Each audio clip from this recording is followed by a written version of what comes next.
10 फरवरी 1949 को लाल किले में राष्ट्रपिता महात्मा गांधी की हत्या का मुकदमा चला। इसमें कई साजिशकर्ता सामने आए। कई गवाहों से घंटों तक क्रॉस एग्जामिनेशन किया गया। बाद में मुख्य आरोपी के तौर पर बापू के हत्यारे नाथूराम गोडसे को फांसी की सजा सुनाई गई।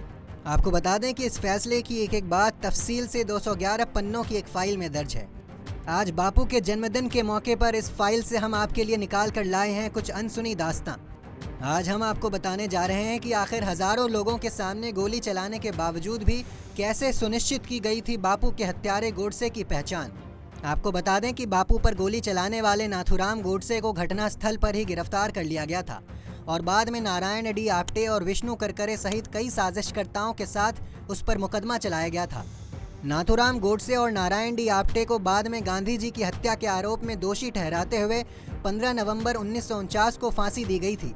आपको बता दें कि यह आज़ाद भारत की पहली फांसी की सज़ा थी। आपकी जानकारी के लिए बता दें कि आइडेंटिफिकेशन परेड आपराधिक जांच का एक अलग महत्वपूर्ण पहलू होता है। इसमें गवाहों को अलग अलग व्यक्तियों में से आरोपी की पहचान करने के लिए कहा जाता है। इससे ये सुनिश्चित होता है कि अपराध करने वाले व्यक्ति की सटीक पहचान हो सके। महात्मा गांधी की हत्या के मामले में नाथूराम गोडसे, नारायण डी आप्टे और विष्णु करकरे सहित हत्या में शामिल प्रमुख आरोपियों की पहचान करने के लिए कई ऐसी परेड आयोजित की गई। आपको बताते हैं कि दरअसल कैसे हुई थी नाथूराम गोडसे की पहचान। इस केस में सबसे जरूरी पहचान नाथूराम गोडसे की थी। 28 फरवरी 1948 को पहली आइडेंटिफिकेशन परेड आयोजित की गई, जिसकी निगरानी मजिस्ट्रेट किशन चंद ने की। इस परेड में गोडसे के साथ नारायण आप्टे और विष्णु करकरे भी शामिल थे। साथ ही 12 दूसरे विचाराधीन आरोपी भी थे। इस प्रोसेस को काफी सख्त प्रोटोकॉल के साथ पूरा किया गया। इस परेड के दौरान कई गवाहों ने गोडसे को सही ढंग से पहचाना। प्रमुख गवाहों में रामचंदर, कालीराम, सी पाचेको, मार्टो थर्डियस, सुरजीत सिंह, मस्त कोलोचंस और छोटू बंद शामिल थे।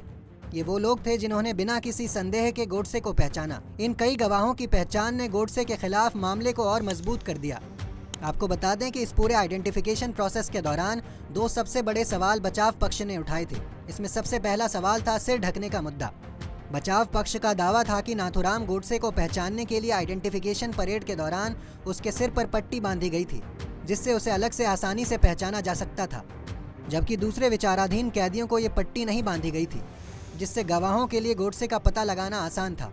हालांकि मजिस्ट्रेट किशन चंद ने अपनी गवाही में इसे लेकर साफ किया था। उन्होंने इस बात से इनकार किया और कहा कि सिर पर लगे कपड़े के कारण गोडसे की पहचान नहीं की गई है, बल्कि कई दूसरे कारण भी हैं। दूसरा सबसे बड़ा सवाल उठाया गया महाराष्ट्रियन पहचान। बचाव पक्ष का एक और तर्क ये था कि नारायण आप्टे और विष्णु करकरे की पहचान मराठी होने की वजह से की गई है।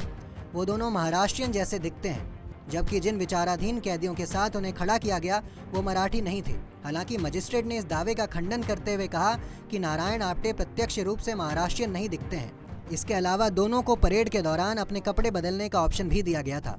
देश दुनिया की ऐसे ही तमाम खबरों के लिए देखते रहें पंजाबकेसरी.com। साथ ही कमेंट सेक्शन में अपनी राय